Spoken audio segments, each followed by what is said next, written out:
Some people thrive on disrespect. They test your patience, push your buttons, and expect you to lose control. That's their game, but here's the truth. Losing your temper means they win. The real power lies in staying calm and delivering a response so sharp, so unexpected, that it leaves them speechless, no yelling, no emotional outbursts, just pure, calculated words that make them regret ever crossing you in this video. I'll give you powerful comebacks that shut down rudeness. Instantly say these and you'll never feel disrespected. Again, by the way, if you enjoy deep, thought-provoking insights on Stoicism, self-improvement, and navigating life with wisdom, you'll love my free newsletter every Sunday.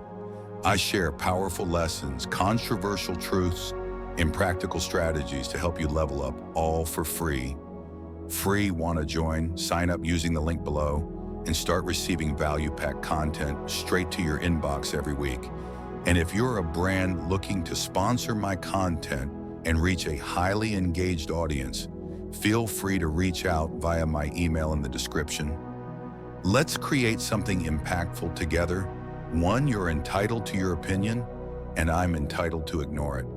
This is one of the most underrated power moves you can use when dealing with rude, arrogant, or judgmental people. It's not an attack, it's not emotional, it's just a simple reminder that their words hold zero weight in your life. And trust me, nothing frustrates an egotistical person more than being dismissed. See, the reason rude people talk down to you is not because they want to help you. It's not even because they believe they're right. It's because they want to control the conversation. They want to feel superior, like their opinion is the law, and you're just some fool who needs to listen. And when you don't argue, when you don't defend yourself, when you just shrug and move on, it leaves them feeling powerless. The moment I learned this lesson, I used to think I had to prove myself to people. If someone criticized my choices, I'd explain myself. If they mocked something I was working on, I'd try to convince them why it mattered. Big mistake. I remember when I was first starting a big project, one that meant a lot to me. I had spent weeks working on it, staying up late, pushing through challenges and making sacrifices. One day, I told an old friend about it, and he just smirked and said, "That's a waste of time. You really think anyone's going to care about that old me?" I would have argued, I would have listed all the reasons why my project had potential, why I was passionate about it, why he was wrong. But I realized why. Was I explaining myself to someone who had never built anything in his life? So instead, I just smiled and said, "You're entitled to your opinion, and I'm entitled to ignore it." Then I changed the subject, and you know what happened? He had nothing left to say. He expected me to get defensive, to fight for his approval. But by dismissing him completely, I took all the power away from him. And deep down, I know he felt it. Why this response works so well, this comeback is perfect for shutting down rude people, because it doesn't give them what they want, your emotional reaction. It makes it clear that they are free to speak, but you don't have to care.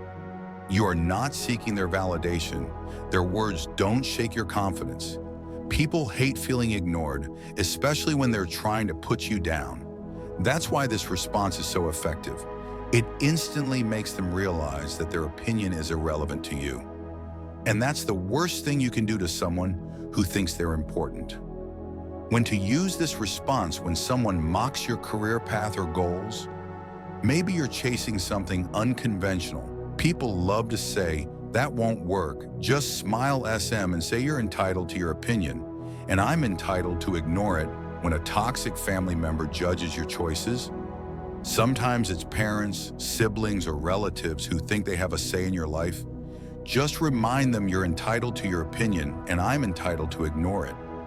When a coworker belittles your ideas in the workplace, some people love to act superior. If someone tries to make you feel small, I'll just calmly say you're entitled to your opinion, and I'm entitled to ignore it and move on. The hard truth, most of the people who criticize you aren't doing better than you. They're just loud, and the louder they are, the more insecure they usually feel. They want to control the conversation because deep down they're afraid they might be wrong. And that's why this response is so powerful. It subtly reminds them that their words mean nothing to you, that you don't seek their validation, that their opinion is just that, an opinion, not a fact. Final thought. There's an old saying, a lion doesn't lose sleep over the opinions of sheep, and that's the mindset you need the next time someone rudely tells you what they think about your life. Don't argue. Don't defend yourself. Just smile. Say you're entitled to your opinion. And I'm entitled to ignore it and move on with your day. Because at the end of the day, your life is yours and their opinions completely irrelevant. 2, if I had $1 for every smart thing you said, I'd be broke. This comeback is pure gold because it does 2 things at once. It sounds playful, but cuts deep on the surface. It might seem like a joke, but the meaning is brutal. You're saying you never say anything intelligent without actually saying it. It exposes their lack of substance. People who are rude often talk a lot, but say very little of value. This line reminds them that they run their mouth, but nothing intelligent ever comes out. And the best part, it's hard to respond to. If they get mad, they look defensive. If they try to argue, they're proving your point. It's a checkmate move. How I use this line and shut someone down instantly. I had an old classmate. Let's call him Ryan. Ryan had one personality trait: making fun of people. He wasn't particularly smart, funny, or successful, but he knew how to act like he was. His whole game was about talking louder than everyone else, throwing in sarcastic insults, and making people feel small, so he could feel big. One day we were in a group conversation, and I was explaining something, just a simple point. But Ryan, trying to be funny, interrupted, "Oh yeah, because you're such a genius, right?" With that smug tone people use when they think they're the smartest person in the room. Everyone laughed. Not because what he said was funny, but because he was loud and confident. And in moments like that, you have 2 choices. Let them get away with it. Shut them down. So I smiled and said, "Ryan, if I had $1 for every smart thing you said, I'd be broke." Silence. One guy choked on his drink. Someone else said, "Oh, damn." And Ryan, he just sat there, shifting in his seat, trying to come up with something, but there was nothing left to say, and that's when it hit me. Loud people aren't always smart people, and if you call them out on it the right way, they crumble. Why this comeback hits so hard, it highlights their lack of intelligence. Without being outright rude, you're not calling them dumb directly, but you're making it clear that they've never said anything valuable. It flips the power dynamic rude people thrive on, making others feel smaller. This line throws their own game back at them. It puts them in an unwinnable position. If they argue, they just look even less intelligent. If they stay silent, they admit defeat. Either way, you win-win. To use this response when someone constantly interrupts you with sarcastic insults, if they keep trying to belittle you. Shut them down with this line when a coworker tries to act superior but never contributes anything meaningful. The guy who criticizes everything but has no real solutions. Yeah, he deserves this. When a friend always mocks you but never says anything smart themselves. Some people just exist to take jabs at others' time, to put them in their place. The brutal reality, people who love to mock others usually have nothing valuable to offer themselves. They hide behind sarcasm, thinking it makes them look sharp, when in reality it just covers up their insecurity. And the best way to deal with them, expose them the next time someone who never says anything meaningful tries to act like they're the smartest person in the room. Just hit them with, "If I had $1 for every smart thing you said, I'd be broke." Then watch them struggle to come up with a response 3. I don't argue with people who thrive on disrespect. This isn't just a comeback, it's a statement of power. It tells the other person, "I see exactly what you're doing and I refuse to engage."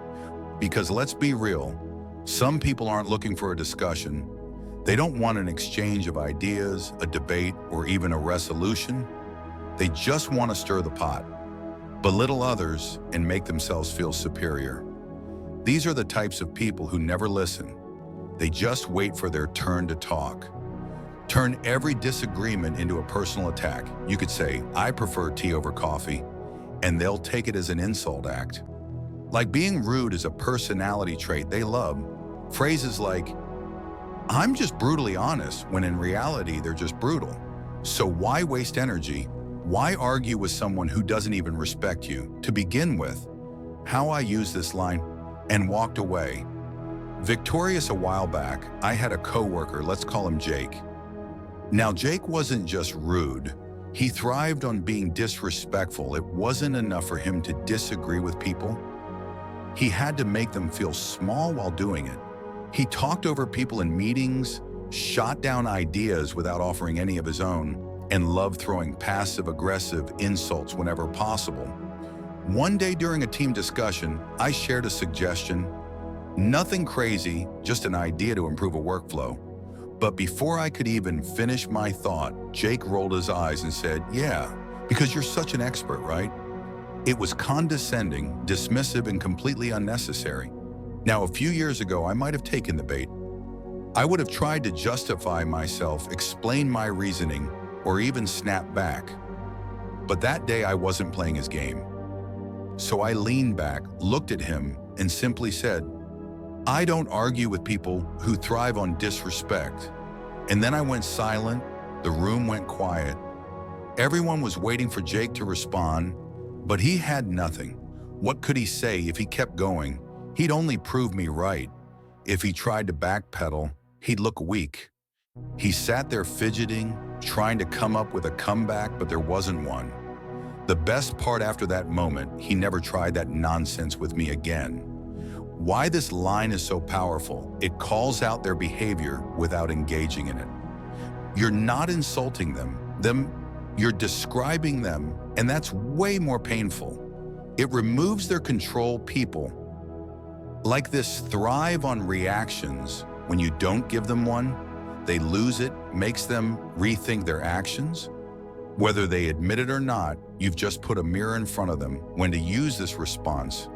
When someone keeps trying to start a fight with you instead of feeding their negativity, starve it when a coworker or boss talks down to you. This response makes it clear you won't tolerate disrespect when a friend or family member belittles you. Some people think they can get away with it just because they're close to you wrong. When a stranger tries to provoke you, not every battle is worth fighting. Some people aren't even worth acknowledging the harsh truth. Some people don't argue to solve anything. They argue to win. They argue because they enjoy seeing others get upset. They get a twisted sense of satisfaction from getting under people's skin. So the best response, no response. Instead, drop this line. I don't argue with people who thrive on disrespect and then walk away, because the moment they realize they don't have control over you, they've already lost. For your attitude isn't going to get you very far in life. This isn't just a comeback, it's a wake-up call. People who go around being rude, disrespectful, and dismissive think they're winning in life. But in reality, that attitude is a one-way ticket to nowhere. Why this line hits hard: rude people act like being condescending makes them powerful. They confuse arrogance for confidence. But life doesn't work that way. No one respects a person who treats others like garbage. No boss promotes someone who can't work with others. No one wants to build relationships with someone who always belittles people. And no successful person ever got where they are by running their mouth instead of their brain.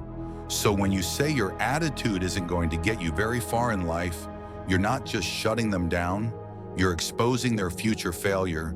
You're forcing them to realize that their behavior will eventually come back to haunt them. Personal experience. When I used this line and watched it work instantly a few years ago, I worked with someone who thought being rude was his personality. Let's call him Mark.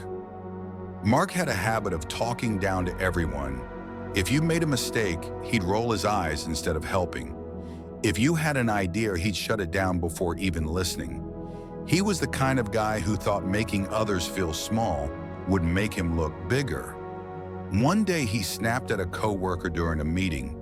"Maybe if you actually knew what you were talking about, we wouldn't be wasting time." People were uncomfortable, but no one said anything, because that's what rude people count on. They rely on others staying silent. But I wasn't about to let that slide, so I looked at him and said, "Your attitude isn't going to get you very far in life." The room went silent. Mark smirked at first, trying to brush it off. But then as the meeting continued, I noticed something. He wasn't as confident anymore. He wasn't laughing for the first time. He actually looked uncomfortable. Why? Because deep down, he knew I was right. And here's the best part. A few months later, when promotion were announced, guess who got passed over Mark? Because no matter how skilled you are, if people can't stand working with you, you're going nowhere. Why this line works so well, it forces them to look at the bigger picture. Right now, they might think being rude gives them power, but where is that power leading them? Nowhere. It exposes their own self. Sabotage. The truth is, their behavior isn't just annoying. It's ruining their chances in life. It's not an insult. It's a fact, and facts hurt more than insults ever could when I use this line. When a coworker is rude and condescending, remind them that their behavior will cost them in the long run. When a stranger's being disrespectful, people who act like jerks in public need to hear this. When a family member keeps putting others down, just because their family doesn't mean they get a free pass. When a friend has a toxic attitude, if they're always negative and dismissive, maybe it's time they hear the truth. Final thought. Some people walk around acting like being rude makes them untouchable, but life has a way of humbling those who think they're better than everyone else. So next time someone disrespects you, hit them with your attitude isn't going to get you very far in life. Then watch as they realize, maybe they're the real problem. 5. This conversation was over before it even started. This is not just a comeback, it's a verbal checkmate. It's the kind of response that doesn't just shut down an argument, it erases it from existence. It tells the rude person, you thought you were about to engage in a battle, but I'm not even stepping onto the battlefield. See, disrespectful people on conflict, they want to get under your skin. They want to pull you into an argument because that's where they feel in control. But what happens when you refuse to engage? When you make it clear that their words hold zero value, they lose their power by saying this conversation was over before it even started. You do something incredibly powerful. You strip them of control. You make them feel unimportant. You show them they don't dictate your emotions, and trust me, nothing frustrates a rude person more than being ignored. Why this line hits hard. Imagine a bully pushing someone, expecting them to push back. But instead of reacting, the person simply walks away with complete indifference. The bully is left standing there powerless. That's exactly what happens when you use this line. You remove their ability to engage, provoke, or manipulate. You make them realize their words mean absolutely nothing to you, and that is the ultimate slap in the face. It denies them the satisfaction of an argument they want to fight, but you refuse to step into the ring. It instantly puts them beneath you. You're telling them your words are so insignificant, they're not even worth responding to. It keeps your energy intact. Engaging with rude people drains you. This line preserves your peace by ending the conversation before it even begins personal experience. How I use this line and shut someone down instantly. A few years ago, I had a coworker who was constantly negative. Let's call him Jake. Jake was the type of person who would find a way to criticize anything and everything, your ideas, your work, even the way you spoke. And the worst part, he loved to do it in front of others. One day I suggested a new approach for a project in a meeting before I could even finish my thought. Jake smirked and said, "Yeah, or we could just do it the right way." Instead, I could feel everyone in the room tense up. He was waiting for me to defend myself, to argue, to react. Instead, I calmly looked at him and said this conversation was over before it even started, and then I turned back to my work and ignored him. The room went silent. Jake looked completely caught off guard. He tried to save face, but you could tell he was rattled. Why? Because he expected a fight. He expected me to get defensive. Instead, I dismissed him like he didn't even exist. And from that day forward, he never tried that nonsense with me again. when to use this line when someone is trying to bait you into an argument. You don't owe them your energy. When a coworker, boss, or acquaintance is being passive-aggressive, shut it down before it escalates. When a family member or friend is being unnecessarily rude, you don't have to entertain negativity. When a stranger insults you for no reason, some people just want attention. Don't give it to them, final thought. Not every fight is worth fighting. Not every insult deserves a response. Rude people win when they steal your energy, but they lose when you show them how little they matter. So next time someone tries to pull you into a pointless argument, just say this conversation was over before it even started, and then walk away while they sit there stunned, realizing they just lost before they even began. 6, thanks for your input. I'll be sure to forget it immediately. Rude people thrive on control. Their goal is to make you feel small, to rattle your confidence, and to drag you down to their level. But when you respond with this line, you strip them of their power in an instant. Because let's be honest, most of the time when someone disrespects you, they're not offering anything useful. They're not engaging in a meaningful discussion or giving constructive feedback. No, they're just talking for the sake of hearing themselves talk, and they expect you to take the bait. But instead of taking their words seriously, you do the opposite. You treat them as if they are so insignificant. They're not even worth remembering. That's what makes this comeback so powerful. It acknowledges their effort just enough to dismiss it completely. Why this phrase works like magic? It makes their words instantly worthless. Disrespectful, people want you to carry their words with you, to replay them in your mind, to let them affect your self-esteem. But when you hit them with thanks for your input, I'll be sure to forget it immediately. You're telling them you just wasted your breath, and I'm not even going to let your words live rentray in my mind for more than a second. That's a crushing realization for them. It stops them in their tracks. They expected an argument. They expected anger. They expected you to justify yourself. Instead, you gave them casual indifference, a subtle way of saying you don't matter enough for me to engage with that silence after your response. That's them realizing they just got played. It protects your energy. Some people love drama. They love getting a rise out of others, but your peace of mind is worth more than their nonsense. Instead of engaging in a pointless back and forth, you use this phrase, cut the conversation short and keep moving forward. How this works in real life at work. Imagine a CO worker constantly shoots down your ideas in meetings. Not because they're bad, but because they love being critical. They smirk and say, "That's an interesting take, but let's leave the serious suggestions to the experts." Instead of getting flustered, you calmly reply, "Thanks for your input. I'll be sure to forget it immediately." Then you keep speaking like their words never even existed. That response instant makes them look foolish in front of everyone, with toxic friends or relatives. A family member makes a snide remark about your career or life choices. "Oh, still chasing that dream of yours. When are you going to get serious about life instead of explaining yourself?" Defending your choices or letting their words sink in, you simply smile and say, "I appreciate the comment. It's already erased from my mind." Then you change the subject. They'll feel the sting when they realize you don't care about their negativity with strangers or online trolls. Someone tries to put you down in a public setting or online, throwing an unnecessary insult your way. Instead of getting worked up, you respond with, "Oh, wow. You must have really thought that one would land. Thanks for the input. I'll forget it in about 3 seconds." The more casual you sound, the more devastating it is.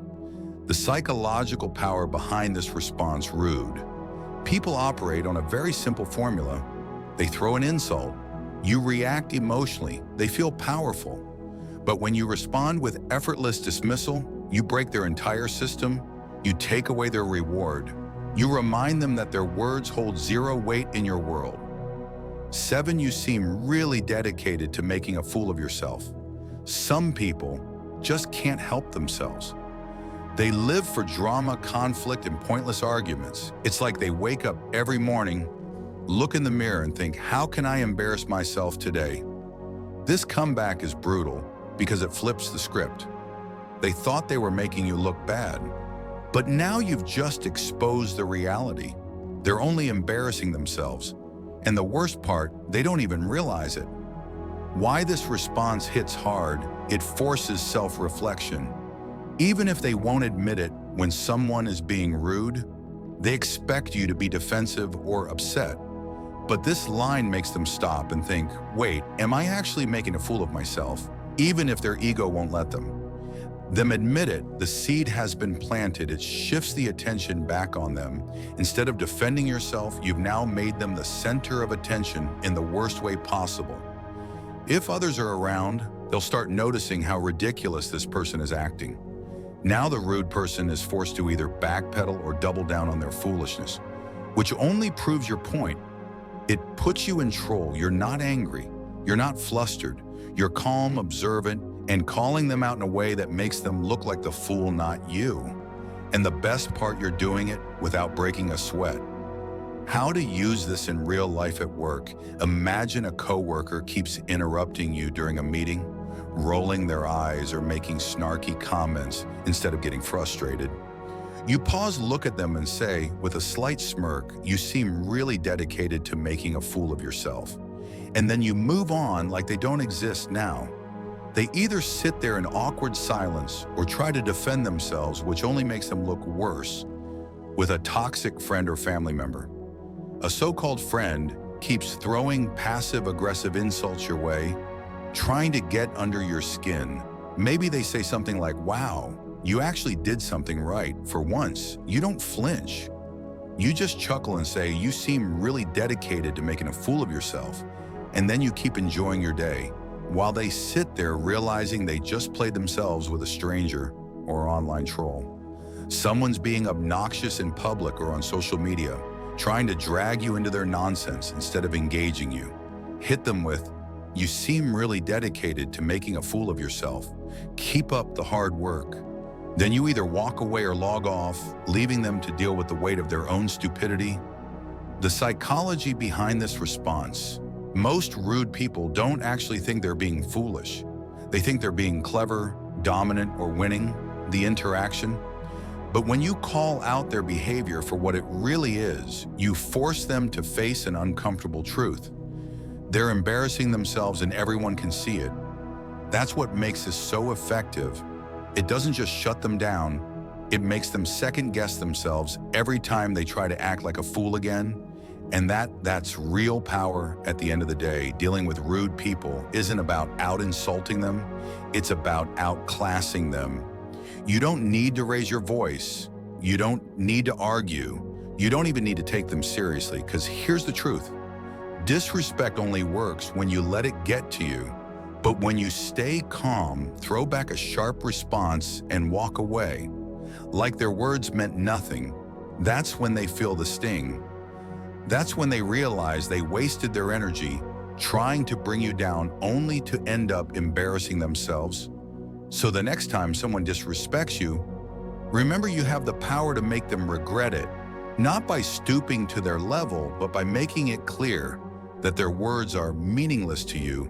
And once they realize that you've already won, in the quiet corners of every mind, there lives a version of ourselves we don't talk about, not because it's shameful, but because it's raw, unpolished, a version carrying questions that don't have answers, wounds that never fully healed, and memories that return when the room is dark and the world is finally silent.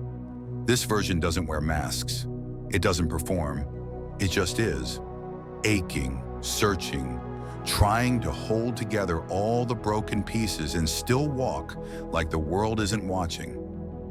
There was a time I walked through life wearing a smile that didn't belong to me. Every day I'd wake up, put on a face the world wanted to see, and play the part so well that even I believed it. I thought that if I pretended hard enough, pretended to be strong, to be unaffected, to be okay, that eventually I would become those things. But what no one tells you is that pretending doesn't heal you. It hides you. And the longer you stay hidden, the more distant you become from your truth.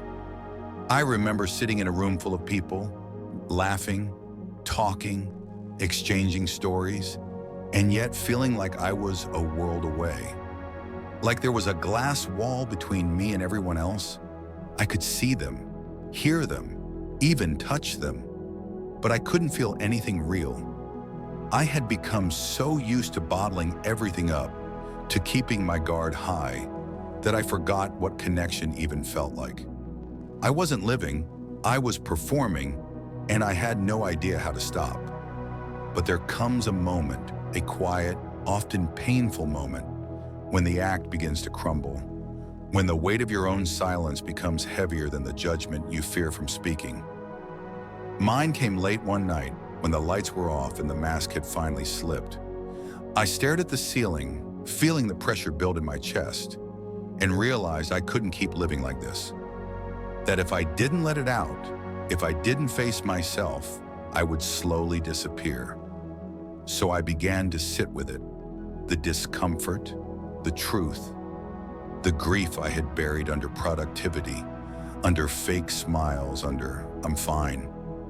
And what I discovered was that the pain wasn't there to punish me, it was there to guide me, to show me where I had been ignoring myself, where I had betrayed my own heart just to be accepted. It wasn't easy. Some nights I cried without knowing why. Some days I felt like I was unraveling. But for the first time, I was being honest. And in that honesty, something incredible happened. I began to hear myself again.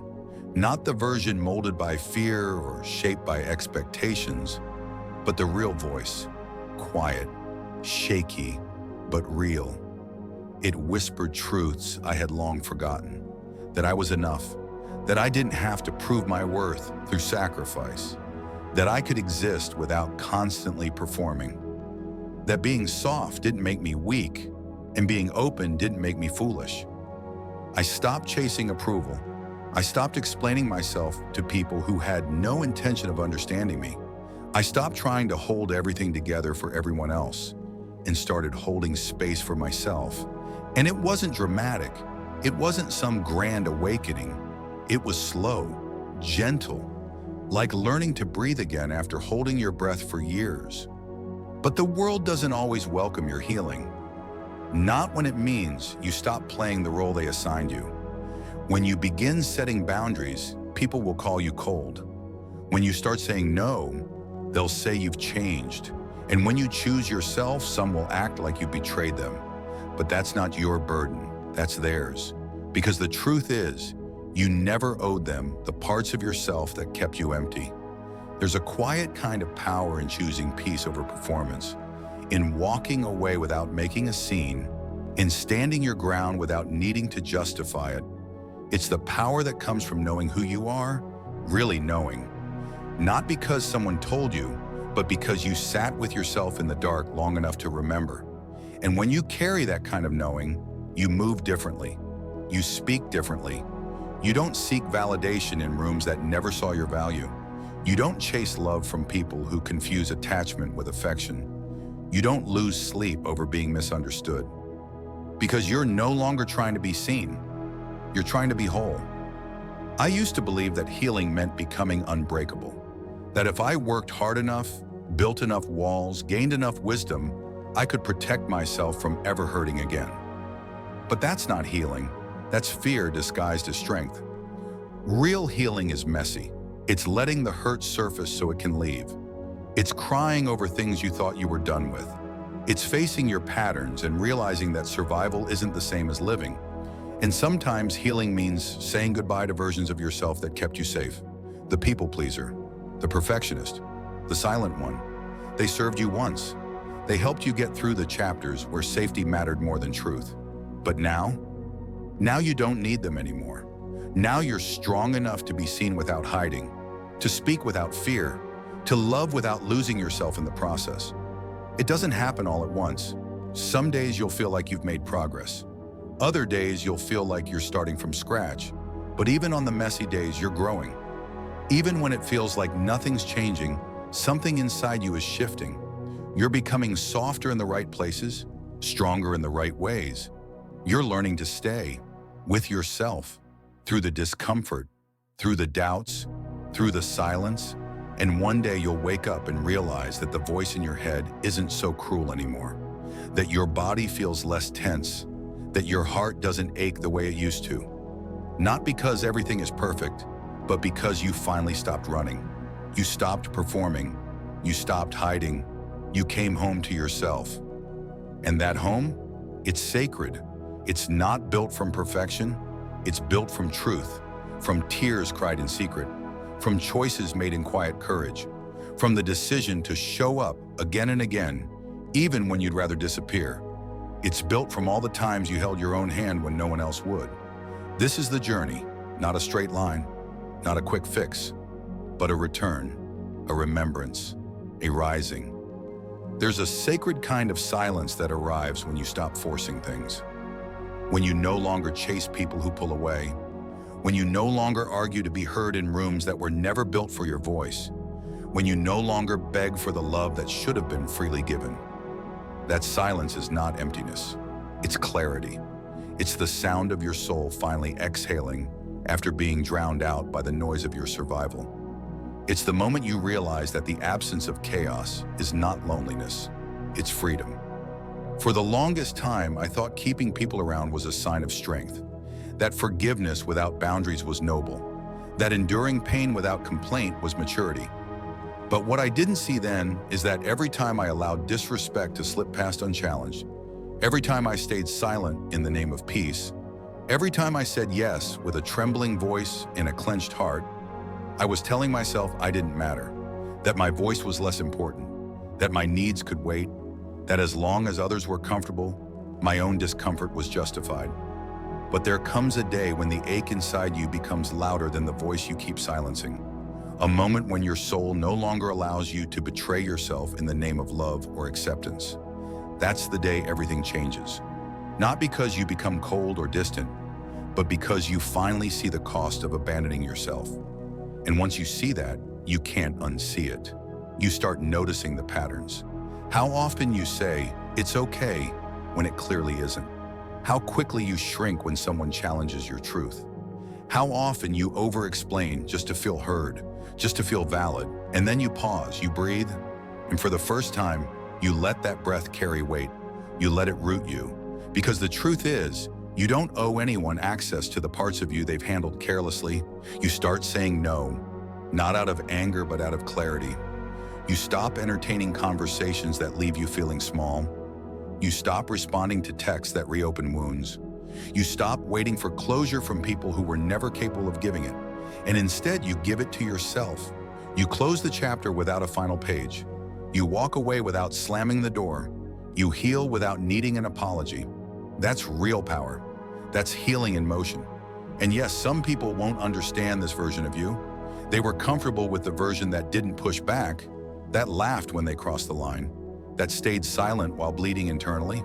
There comes a point in your life where silence isn't just peace, it becomes your protection. You begin to understand that not every reaction deserves your energy. Not every disrespect needs a confrontation. Not every offense deserves your explanation. Because now you know, the way someone treats you is a reflection of them. But the way you respond, that's a reflection of who you are. And you're no longer living on reflex. You've stopped letting your emotions be puppets for someone else's immaturity. You've learned to breathe before you speak, to step back before you strike, and to remember, your peace is too expensive to trade for someone else's drama. You don't become this version of yourself overnight. It comes from bleeding behind smiles, from pouring into people who never once asked if you were empty, from being the strong one until your own strength collapsed.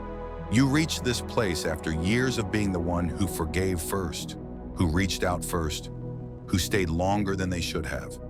You get here after you've watched too many people twist your kindness into permission, after you've mistaken attachment for love, after you've carried the weight of relationships that never once felt like a shared effort. Eventually you grow tired, not of people, but of yourself, of your own habit of handing out too much, of always taking the high road while others throw stones, of waking up feeling like you're the only one trying to hold things together. And in that fatigue, you begin to ask harder questions. Why do I keep giving to those who wouldn't even notice if I stopped? Why do I hold my tongue for those who speak so freely? Why do I care so much about being understood by those committed to misunderstanding me? And that's when the shift begins, quietly, internally, without permission or approval. You begin to detach, not out of bitterness, but out of clarity. You stop trying to explain your boundaries to people who violate them. You stop watering dead plants. You stop bleeding in hopes someone else will finally see the mess they made. Because now you see it, now you feel it, now you know. You are not a sponge for anyone's guilt, shame, or dysfunction. You are not here to be available on demand. You are not here to be the emotional dump yard for others. You are not here to save people from themselves. You are here to live with intention, to protect your energy like your life depends on it, because it does. And when you begin to live like that, everything changes. The way you walk into a room, the way you say no, the way you allow silence to stretch when someone tries to provoke you. You no longer need the last word. You no longer chase after clarity from those who live in confusion. You stop texting long explanations. You stop oversharing. You simply exist in your truth, and your presence becomes the message. You'll notice it in the way people respond to you. Some will pull away, not because you've done anything wrong, but because you no longer fit into the version of you they felt comfortable with. The version who laughed at jokes that hurt, who tolerated backhanded comments, who smiled through microaggressions. That version is gone. And some people only knew how to love you in that shape. So they leave, or they get quiet, or they call you different. Let them walk, let them retreat, let them say you changed, because you did. You changed in the best way possible. You became rooted. You became self-aware. You became someone who no longer makes themselves small for the comfort of others. Someone who speaks without begging, who loves without losing, who listens to themselves before listening to the noise. You became someone you're finally proud to be. Not because you got stronger, but because you got softer in the right places and sharper in the right ways. There's a power in soft strength, in being able to say, I love you, but this isn't enough. In being able to walk away without burning bridges, just choosing not to cross them anymore. In being able to love someone and still let them go. That's real power. That's the kind of strength you don't see in movies. The kind that happens in quiet living rooms, in long walks, in unsent messages. The kind that doesn't look heroic, but saves your soul. I've sat with people who didn't understand this kind of growth, who thought healing meant I'd become more tolerant, more forgiving, more flexible. But healing didn't make me softer for everyone. It made me safer for myself. It taught me where my lines are. It taught me that not everyone deserves access, that not every kind of love is healthy, that sometimes the most loving thing you can do is say, I don't accept this anymore. And when you say that, the world gets quiet. You'll hear your own voice more clearly. You'll sit in the silence and not panic. You'll wake up without needing to scroll or check or respond. You'll start owning your time. You'll realize how often you used to abandon your own needs.